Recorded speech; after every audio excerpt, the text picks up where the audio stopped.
அனைவருக்கும் வணக்கம். இன்னைக்கு வீடியோவில் என்ன பார்க்க போகிறோம் அப்படின்னா, ஒவ்வொரு மாதம் அமாவாசையுமே ரொம்ப சிறப்பு தாங்க. இந்த நாளில் நம்ம குறிப்பிட்டு இது போன்ற விஷயங்கள்லாம் செஞ்சால் கண்டிப்பாக நம்ம 7 ஜென்ம பாவம் கூட போகும் அப்படின்னு சொல்லுவாங்க. அதே போல தான் அமாவாசை நாட்களில் தெரியாமல் கூட இந்த விஷயத்தில் செஞ்சிடாதீங்க அப்படின்னு சொல்லுவாங்க. அப்படி ஒவ்வொரு மாத அமாவாசையுமே நமக்கு முக்கியத்துவமானது தான். அதில் குறிப்பாக மார்கழி மாதம் அமாவாசை, இந்த அமாவாசையில் நாம் என்னெல்லாம் செய்யணும் செய்யக்கூடாது அப்படின்னு தெரிஞ்சுக்கிறது ரொம்ப முக்கியம்.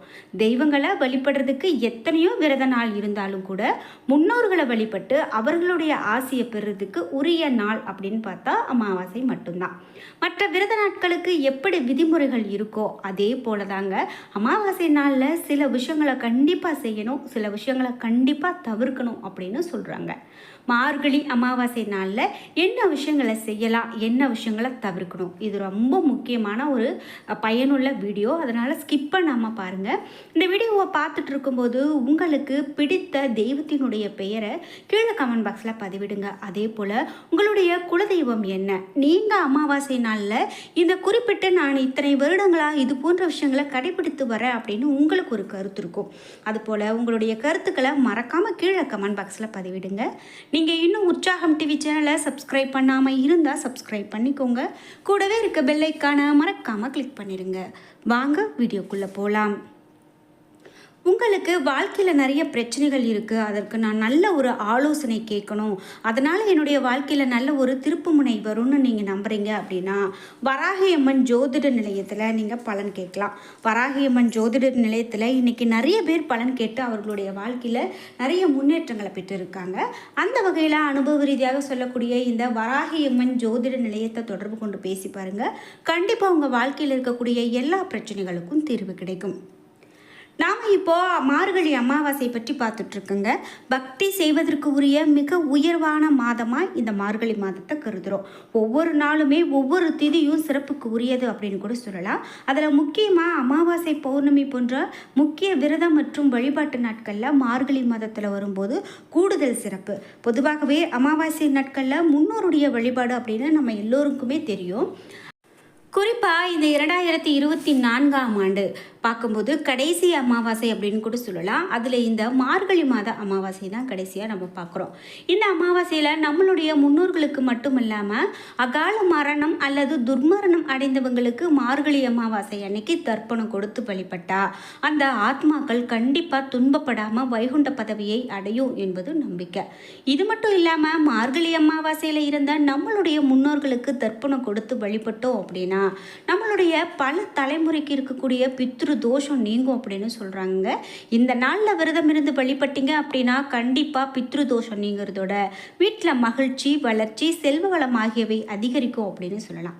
சரி, இது மட்டும் இல்லாமல் இந்த மார்கழி அமாவாசையில் மேலும் என்னென்ன செய்யணும் அப்படின்னு பார்த்தீங்கன்னா, மார்கழி அமாவாசை நாள் அனுமனினுடைய அவதார தினம் அப்படின்னு சொல்லுவாங்க. இந்த நாளில் தான தர்மங்கள் செஞ்சீங்க அப்படின்னா கண்டிப்பாக சனி தோஷம் உள்ளிட்ட அனைத்து கிரக தோஷங்களையும் நீக்கும். ஜாதகத்தில் சந்திரனால் பாதிப்பு உள்ளவங்க மார்கழி அமாவாசை நாளில் நவ கிரகங்கள் இருக்கக்கூடிய சந்திர பகவானுக்கு விளக்கேற்றி வழிபட்டீங்க அப்படின்னா, அல்லது சிவபெருமானுக்கு விளக்கேற்றி வழிபட்டீங்க அப்படின்னா சந்திரனால உங்களுக்கு எப்படிப்பட்ட தொல்லை வந்தாலும் அது நீங்கும் என்று சொல்லப்படுது. இப்படி பல சிறப்புகள் மிகுந்த இந்த மார்கழி அமாவாசையில் மேலும் என்னென்ன விஷயங்கள்லாம் செய்யணும் செய்யக்கூடாது அப்படின்னு தெரிஞ்சுக்கலாம். குறிப்பிட்டு புனித நதிகளில் நீராடுறது ரொம்ப நல்லதுன்னு சொல்கிறாங்க. அது எல்லா நாளுமே நீராடலாம், ஆனால் மார்கழி அமாவாசை அன்னைக்கு நீராடுவது ரொம்ப முக்கியமாக பார்க்கப்படுது. இந்த நாளில் புனித நீராடினா கங்கையில் நீராடிய புண்ணிய பலனை பெற முடியும். இது மட்டும் இல்லாமல் சாதாரணமாக ஒரு நாளில் நாம் அன்னதானம் இது போல் கொடுக்கறது நல்லதுன்னு சொல்லுவாங்க. அதில் குறிப்பாக அன்னதானம், அரிசி, காய்கறி போன்றவற்றை தானமாக இந்த நாளில் கொடுக்கலாங்க. இறந்து போனவங்களுக்கு தர்ப்பணம், பிண்டதானம் இவையெல்லாம் கொடுக்கறது ரொம்ப ரொம்ப நல்லது. இது மட்டும் இல்லாமல் காகம், பசு போன்ற உயிரினங்களுக்கு உணவு கொடுக்கலாம்.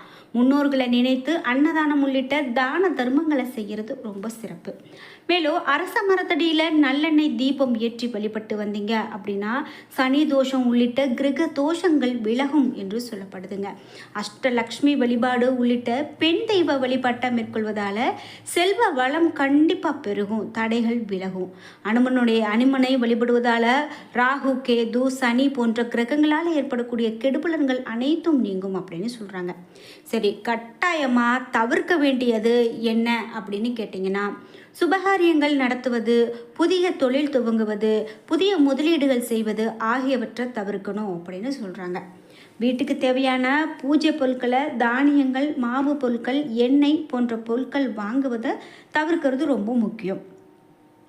அதாவது இந்த நாளில் செய்ய வேண்டாம், அதுக்கு அடுத்த நாளில் கூட நம்ம பார்த்துக்கலாம், இல்லைன்னா முன்னாடியே கூட வாங்கி வச்சுக்கலாம். ஆனால் இந்த நாளில் செய்ய வேண்டாம் அப்படின்னு சொல்கிறாங்க. சரி, வேறு என்னெல்லாம் சொல்லப்படுது அப்படின்னு கேட்டிங்கன்னா, துக்க காரியங்களில் கலந்து கொள்வது, இடுகாடு போன்ற வறட்சியான இடங்களுக்கு செல்வது, அசைவம் சாப்பிடுவது ஆகியவற்றை தவிர்க்கணுமா.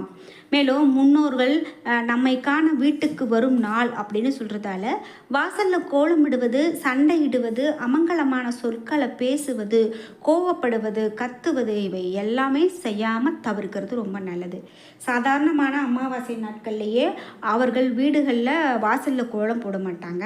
அதாவது நம்ம முன்னோர்கள் வாசல்லையே நின்றக்கூடாது அப்படிங்கிறதுக்காகத்தான் இந்த கோலம் போடாமல் விடுவாங்க. அதே போல் முக்கியமாக இந்த நாளில் மார்கழி அமாவாசையில் கோலம் போடாமல் நாம் இருந்தோம் அப்படின்னா அது ரொம்ப சிறப்பு அப்படின்னு சொல்லப்படுவதால் இந்த நாள் ரொம்ப முக்கியமானது அப்படின்னு சொல்லப்படுதுங்க.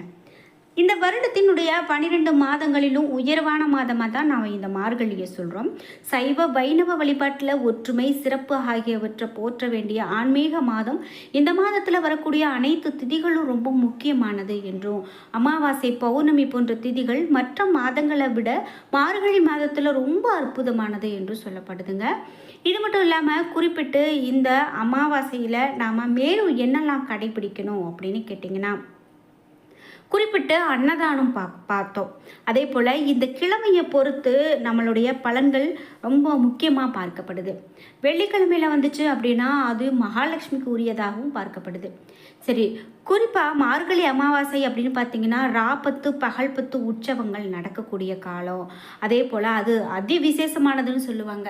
மேலும் இந்த சமயத்தில் திருமால் தன்னுடைய மனம் குளிர, காது குளிர அடியார்களினுடைய நாம பாராயணங்களையும் 4000 திவ்ய பிரபந்த பாசுரங்களையும் கேட்டு உள்ள மகிழ்ந்திருக்கும் காலமாக சொல்லப்படுது.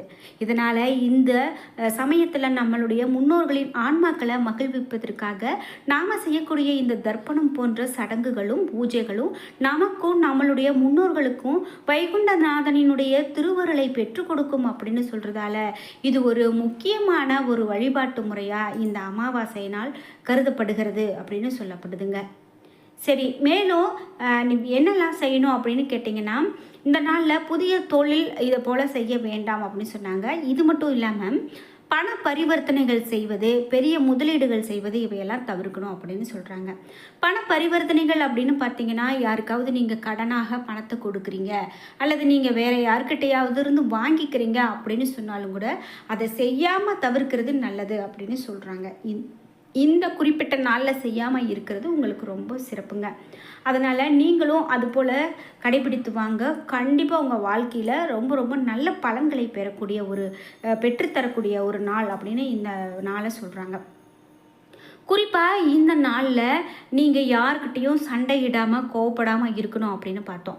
மற்றவங்களுக்கு ஒரு சிலருக்கு எந்த நாள், எந்த நேரம், நம்ம என்ன பேசுகிறோம், எப்படி கோவப்படுறோம் அப்படிங்கிறது கூட அவங்களே அறியாமல் அவங்க பேசுவாங்க. ஆனால் குறிப்பாக இந்த நாள்லையாவது இப்படி ஒரு நாளையாவது தேர்ந்தெடுத்து நம்ம பேசாமல் இருக்கணும் அப்படின்னு முடிவு பண்ணி பேசாமல் இருந்தாங்க அப்படின்னா அதுவே அவங்களுக்கு போதும் அப்படின்னு சொல்லலாங்க. அந்த வகையில் இந்த மார்கழி மாதத்தில் நாம் முக்கியமாக கடைபிடிக்கிறது இந்த அமாவாசையும் கூட. அதனால் இந்த அமாவாசை நாளில் நீங்கள் தவற விடாமல் இது போன்ற விஷயங்களை செய்யாமல் இருந்தீங்க அப்படின்னா போதும், அதுவே நிச்சயம் நன்மையை கொடுக்கும் அப்படின்னு சொல்கிறாங்க. இதை நீங்களும் தொடர்ந்து ஃபாலோ பண்ணிட்டு வாங்க. கண்டிப்பாக உங்கள் வாழ்க்கையில் இருக்கக்கூடிய எல்லா பிரச்சனைகளும் தீரும் அப்படின்னு சொல்லலாம். இந்த வீடியோவை பார்த்துட்டு இருக்கக்கூடிய நீங்கள் அமாவாசை நாளில் எந்த விஷயத்த முக்கியமாக கடைபிடிப்பீங்க அப்படிங்கிற உங்களுடைய கருத்துக்களையும் கமெண்ட் பாக்ஸில் பதிவிடுங்க. என்ன நண்பர்களே, இன்றைக்கி வீடியோவில் நம்ம மார்கழி அமாவாசையில் எது போன்ற வழிபாடுகளை செய்யணும், என்ன விஷயங்கள்லாம் தவிர்க்கணும் அப்படின்னு பார்த்துட்டு இருந்தோம். இந்த வீடியோ உங்களுக்கு ரொம்பவே பயனுள்ளதாகவும் பிடித்ததாகவும் இருந்திருக்கும். வீடியோ உங்களுக்கு பிடிச்சிருந்தால் லைக் பண்ணுங்கள், ஷேர் பண்ணுங்கள், கமெண்ட் பண்ணுங்கள். நீங்கள் இன்னும் உற்சாகம் டிவி சேனலை சப்ஸ்கிரைப் பண்ணாமல் இருந்தால் சப்ஸ்கிரைப் பண்ணிக்கோங்க. கூடவே இருக்க பெல் ஐக்கானை மறக்காமல் கிளிக் பண்ணிடுங்க. நன்றி வியூவர்ஸ்.